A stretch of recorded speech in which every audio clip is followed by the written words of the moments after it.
Miracle. నేను మీ శ్రావణి. ఈరోజు మనం ఇంకొక టేస్టీ అయిన రెసిపీ చేసుకుంటున్నాం. బ్రేక్ఫాస్ట్ అదేనండి, పెరుగువడ, దహివడ. సో ఇంకెందుకు ఆలస్యం, వీడియోలోకి వెళ్ళిపోదాము. నేను ఈ కప్పుతో 1 కప్పు మినపప్పు తీసేసుకున్నాను. సో ఇవి బాగా 2-3 సార్లు కడుక్కొని ఒక 4-5 అవర్స్ నానబెట్టేసుకుందాం. ఇలా 2 సార్లు బాగా కడుక్కొని ఒక 4-5 అవర్స్ నానబెట్టి పెట్టేద్దాము. ఇప్పుడు దీంట్లో వాటర్ వేసేసి మూత పెట్టి పక్కన పెట్టేద్దాం. నానిపోయినాయి కదా మెత్తగా. ఇప్పుడు మిక్సీ వేసేసుకుందాము. మెత్తగా పేస్ట్ చేసుకోవాలి.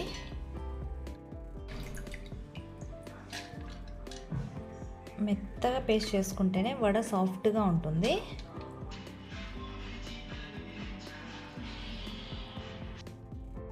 పిండి ఇలా రెడీ అయిపోయింది కదా, ఇలా చేసేసుకుందాం పిండిని. ఇప్పుడు దీన్ని పక్కన పెట్టేసుకుందాం. దీంట్లోకి సాల్ట్ వేయక్కర్లేదు, వంట సోడా వేయక్కర్లేదు, ఎందుకంటే చట్నీలో ఉంటుంది, అలాగే మనం చేసి పెట్టుకున్న మజ్జిగలో కూడా ఉంటుంది కాబట్టి. సో ఇది పక్కన పెట్టేద్దాం. ఇప్పుడు సాఫ్ట్గా చిలికున్న పెరుగుని సాఫ్ట్గా చిలికి పెట్టేసుకోండి. కొంచెం ఇలా ఉండాలి, మరి థిక్గా కాకుండా అలాగే పల్చగా కూడా కాకుండా ఇలా పెట్టేసుకుందాం. అలాగే ఇప్పుడు ఇంకొక ప్లేట్ తీసుకొని అందులోకి కొన్ని వాటర్ వేసి పెట్టుకుందాం. ఇప్పుడు దీంట్లోకి ఒక 1/2 టీ స్పూన్ సాల్ట్, అలాగే ఒక 2 స్పూన్ల పెరుగు,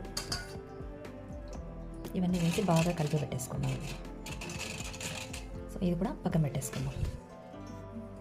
ఇప్పుడు ఈ పెరుగుకి తాలింపు పెట్టేసుకుందాం. పోపు దినుసులు, ఉల్లిపాయ ముక్కలు,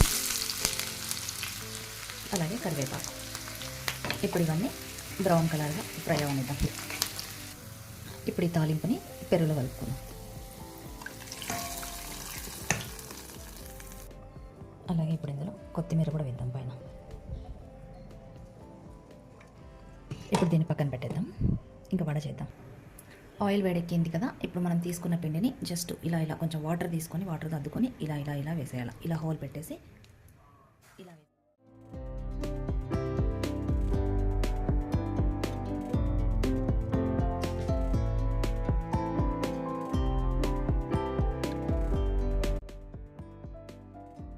గుర్తుపెట్టుకోండి, ఈ వడలు గట్టిగా కాదు, ఎర్రగా ఫ్రై అవ్వక్కర్లేదు. జస్ట్ కొంచెం అలా గోల్డెన్ కలర్ వచ్చిందంటే చాలు.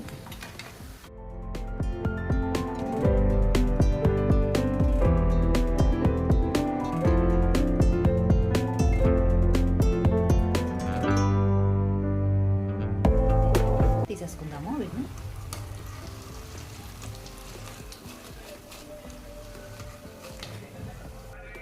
ఇప్పుడు వీటిని డైరెక్ట్గా మనం కలిపి పెట్టుకున్న వాటర్లో వేసేద్దాం.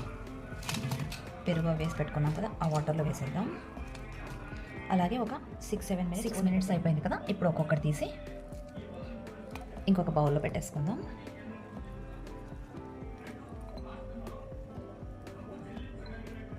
ఇప్పుడు మనం తాలింపు పెట్టుకున్న పెరుగును వేసుకుందాం.